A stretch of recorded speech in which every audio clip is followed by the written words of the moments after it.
Now is the time to rally to Web3 gaming. Those who FUD Web3 gaming today don't understand it. They missed CryptoKitties in 2018 and Axie in 2020, and they'll miss the next wave too because they're measuring the wrong metrics, says Gabby Dizon, co-founder of Yield Guild Games. Right now, my X feed is full of people who are giving up on Web3 gaming. I get it. Over $12 billion of venture capital funding has gone into it since 2020, and they haven't seen the sort of breakout success that many expected. Even the best games haven't reached anything close to mainstream scale. Token prices are down. Studios are shutting down. And everyone is exhausted. But measuring Web3 gaming by token prices alone is like calling the internet a failure because of the dot-com crash. It ignores how far the technology has come and where it's headed. It's missing the real story. At its core, Web3 gaming is about giving players real ownership, not just of the in-game items that they buy and earn, but also their identities and achievements. In traditional games, players invest time, effort, and money into digital assets that ultimately belong to the publisher. Web3 changes that. By putting assets on-chain, players can truly own what they earn, whether that's tradable items like weapons or land, or non-transferable badges of reputation, guild history, or verifiable skill. It's not just about buying and selling stuff, it's about agency, persistence, and getting proper recognition for what you've built and what is really yours in the ecosystem. The concept isn't new. Players have wanted more control over their in-game assets for years. Look at the massive markets for CS, Go skins, or World of Warcraft gold. But until now, those economies have been fragmented, restricted, or at risk of being shut down if a centralized publisher decides to shut it down or change the rules. Web3 makes these economies open, interoperable, player-owned, and player-driven. Ownership has always been the foundation of Web3 gaming, and play-to-earn was an experimental model that showed the potential for open and permissionless virtual economies on blockchain. Now, the industry is evolving with a stronger focus on sustainable economies and better tokenomics, deeper gameplay, and long-term player engagement. But if you're comparing Web3 gaming to Web2 gaming, you'll be disappointed. Traditional gaming has had decades to fine-tune game design, build massive player bases, and develop business models that work, while Web3 gaming is still in its experimental phase.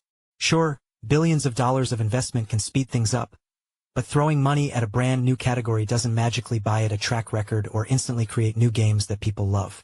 I've been making games for over 20 years, and I have seen every major shift get dismissed before it took over. Nobody believed mobile gaming could compete with PCs or consoles until it became bigger than both. Free-to-play was called a scam until it made more money and reached more players than ever before. Esports was a joke until stadiums sold out and prize pools hit millions. Digital skins were worthless before they became a multi-billion-dollar market. And now Web3 gaming is at that same inflection point. When I first heard about blockchain in 2018, everyone I knew in fintech was talking about it. So of course I thought it was boring and I ignored it. It wasn't until I learned about CryptoKitties that I actually took notice. When I saw people collecting, trading, and actually owning these cute on-chain cats, that's when I got excited because I knew they weren't like other in-game assets. CryptoKitties were digital things that no one could take away from you. As someone who spent their life grinding in games, and their career convincing others to grind the same, without really getting anything for it, that idea of digital ownership gave me a whole new way to think. So I went all in on blockchain games. But 2018 and 2019 were really tough times. Pretty much no one else cared back then. There was no support, no real funding, no clear idea of what these games could be beyond speculation, and outside of a handful of believers, there was very little conviction. The market was in a deep bear cycle, and many teams either gave up or ran out of money before they could launch. Still, some of us kept building. We stayed lean, experimented, and learned everything the hard way. It feels similarly bad now, but not as bad as it was then. Looking back, I'm so glad we didn't pack it in when success was just around the corner. When Axie Infinity broke through in 2021, everything changed. Web3 founders like Jeffrey Jahaz Zerlin of Sky Mavis, Yet Shu of Animoca Brands, Sebastian Borget of The Sandbox, and me went from being called crazy to visionary overnight.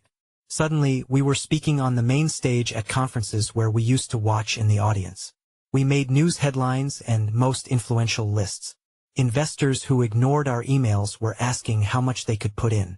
My email inbox filled up with fundraising decks pitching the next YGG. Then in 2022, the market crashed, and just as quickly, we went back to being crazy.